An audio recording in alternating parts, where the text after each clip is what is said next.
Sur la question du SMIC et du coût du travail des peu qualifiés et des peu diplômés, Sylvain Catherine, Augustin Landier et David Tesmar viennent de livrer une étude bien plus iconoclaste qu'il n'y paraît. Publiée par l'Institut Montaigne sous le titre « Marché du travail, la grande fracture », elle livre des éléments empiriques très éclairants croisant la problématique de l'emploi et celle de l'évolution de l'offre productive. Elle rompt de la sorte avec des études micro exclusivement centrées sur le marché du travail pour expliquer le chômage. Voici les principaux messages que je retiens. 1.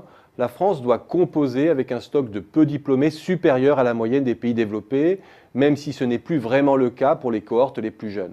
2. L'économie française s'inscrit dans le même mouvement de polarisation post-industrielle que celui que l'on observe aux États-Unis, avec une automatisation à marche forcée des tâches répétitives qui entraîne un affaissement des métiers que l'on peut coder et qui sont de la sorte facilement remplaçables par des automates.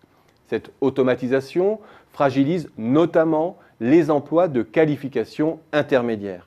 Elle induit un basculement de l'emploi vers les métiers non répétitifs, les services à la personne en bas de la distribution et les métiers créatifs ou managériaux à l'autre bout du spectre. Cette évolution de la structure de la demande tend naturellement à creuser les inégalités de salaire. 3. La hausse du SMIC, compensée par la baisse des charges patronales, a neutralisé le creusement spontané des inégalités en France. Mais 4. Cette évolution est aujourd'hui problématique parce qu'elle détonne avec les choix des concurrents. Elle instaure une barrière à l'entrée des moins qualifiés dont atteste notre déficit d'emploi dans certains secteurs, notamment ceux du commerce ou de l'hôtellerie-restauration. Il y aurait donc un vrai problème de surévaluation du coût du travail au niveau des moins qualifiés. Pour les auteurs, il existe cependant une marge de baisse des charges suffisante pour atténuer le problème et le régler autrement que par une baisse du SMIC.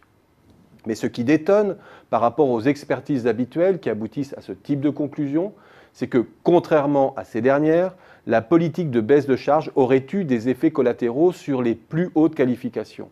La baisse des charges, en bas de l'échelle des salaires, a induit une forte taxation indirecte des salariés à haut potentiel, tassant la croissance des salaires nets au risque de réduire l'attractivité du territoire et la capacité des entreprises à attirer les talents. Bref, le problème de sous-emploi en France ne se réduit pas seulement à la problématique du SMIC et la forte progressivité de nos charges sociales n'est pas l'alpha et l'oméga à tous nos problèmes. C'est un message que nous cherchons à faire passer depuis longtemps à Xerfi. La modération du SMIC, je ne dis pas sa baisse, nous paraît dès lors une réponse plus adéquate qu'une diminution supplémentaire des charges au niveau du SMIC. Sans exagérer les effets du SMIC élevé français pour 3 raisons. 1. Le gap entre le stock de salariés peu diplômés et le stock d'emplois de faible qualification s'est considérablement réduit depuis 20 ans. Le haut niveau du SMIC n'a donc plus le même caractère pénalisant qu'il y a 20 ans. 2. Notre fameux déficit d'emploi dans le commerce, la restauration ou l'hôtellerie n'a pas l'ampleur que l'on dit. L'écart est principalement le fait d'un moindre développement du cumul emploi-études chez les étudiants et n'a pas grand-chose à voir avec le SMIC. 3. Enfin, il ne suffit pas de constater que le chômage se cristallise autour du SMIC pour en inférer que le SMIC est seul responsable du problème. En témoigne la distribution du chômage aux États-Unis en fonction des qualifications et du salaire. Le profil est le même qu'en France et que je sache, le salaire minimum américain n'est pas suspecté d'en être la cause principale.